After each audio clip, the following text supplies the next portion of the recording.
As hostility continues between Russia and Ukraine, African leaders are seeking peace between the two countries in order to avert food crisis on the continent.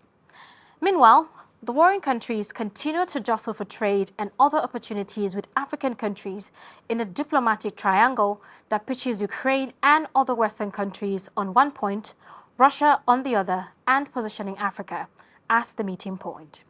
We speak with our African friends, trying to explain to them that neutrality is not the answer. Far from the front lines of the Ukraine-Russia war, both countries have been fighting a proxy battle to charm the African continent and earn support for their relative sides. Eritrea and Mali have sided with Russia, whereas about half of African states have consistently voted on Ukraine's side. But in a February 2023 UN resolution calling for Russia to withdraw, of the 32 states to abstain, almost half of them were African. A further 6 didn't show up to the vote at all. The war has put many African countries in an awkward position, caught between Western-backed Ukraine and Russia, with whom many countries have historic ties. Many African nations have indeed refused to openly take sides. But both Russia and Ukraine have been ramping up their efforts to woo African countries, with Putin and Zelensky's foreign ministers, Lavrov and Kuleba, being deployed on multiple wartime trips to the continent. You and us are on the same page.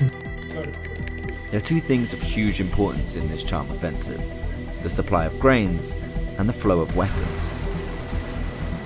Ukraine and Russia are among the world's largest producers of both grains and fertilizers, crucial to the harvests of many countries on the continent. The problem for Ukraine has been delivering its grain to Africa, with Russia controlling the Black Sea and hindering grain export from Ukrainian ports. Russia attacked Ukraine. Nevertheless, we continue to do everything that we can to ensure that Ukrainian grain reaches Africa.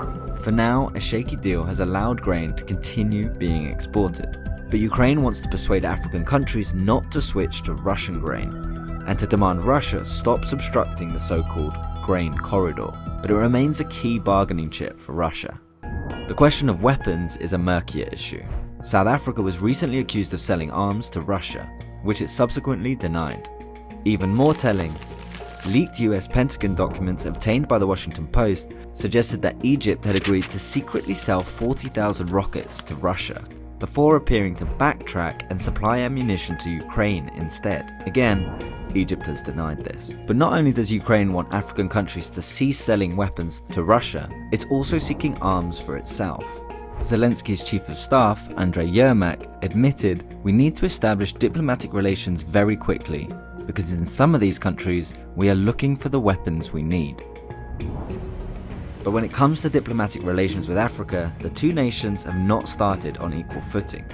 Russia, and previously the Soviet Union, can draw on much longer historical links with many African countries, especially those in which it directly provided military support during the decolonization era.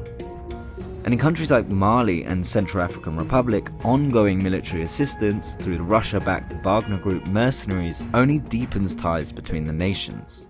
Ukraine, in contrast, has only 10 embassies across the continent, less than a quarter of Russia's presence. Ukraine is fundamentally trying to rally countries around the world to support its 10-point peace plan, calling for the withdrawal of Russian troops. But African nations are not remaining passive. Africa does need to put forward an initiative, a peace initiative that could help to contribute to the solution of that conflict. So although far from speaking with one voice, Africa's diplomatic weight could continue to shape the competition for support between Ukraine and Russia. Hopefully, Ukraine and Russia are able to find a resolution soon.